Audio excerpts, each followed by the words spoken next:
खाटू श्याम मंदिर का संपूर्ण इतिहास। आपको वीडियो अच्छी लगे तो जय श्री श्याम कमेंट में ज़रूर लिखें। कहते हैं समय जब चूक होता है तो इतिहास बोलता है। एक इतिहास जो आज भी राजस्थान की धरती में दफन है, जो खाटू श्याम का इतिहास है।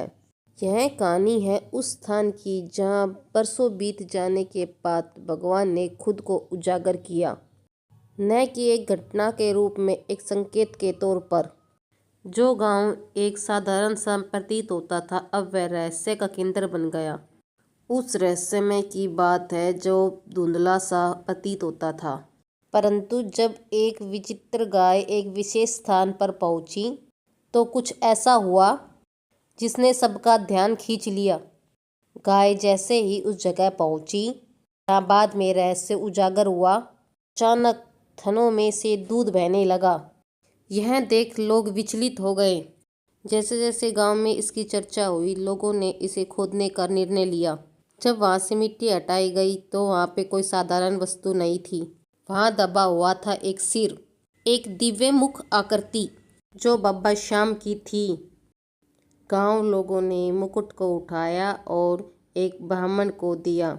ब्राह्मण ने कई दिनों तक विधिवत पूजा की, यह प्रतीक्षा न करते हुए कि अब आगे क्या करना है। लेकिन जिस उत्तर की उन्हें प्रतीक्षा थी वह एक दिव्य स्वप्न के रूप में खाटू के राजा दीप सिंह चौहान स्वप्न में प्राप्त हुआ। स्वप्न में उन्हें आदेश मिला कि इस सिर के लिए एक मंदिर का निर्माण किया जाए।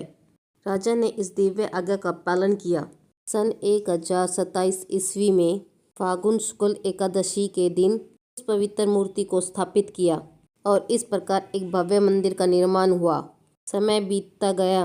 वर्षों बाद 1020 में मारवाड़ तत्कालीन शासन दीवान नाम के शासक ने इस मंदिर का पूर्ण निर्माण करवाया। जो मूर्ति गर्भगृह में विराजमान है, अत्यंत दुर्लभ पत्थर से निर्मित है। आज भी उसी अलौकिक नीतियों से पूजनीय है।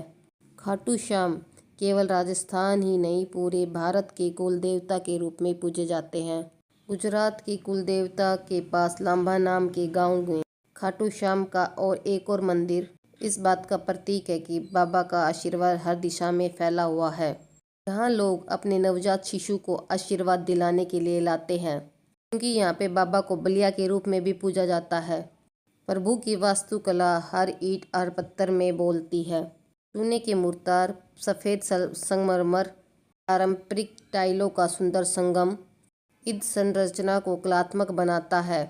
गर्भगृह की शक्कर और चांदों की परतों से सजे हैं।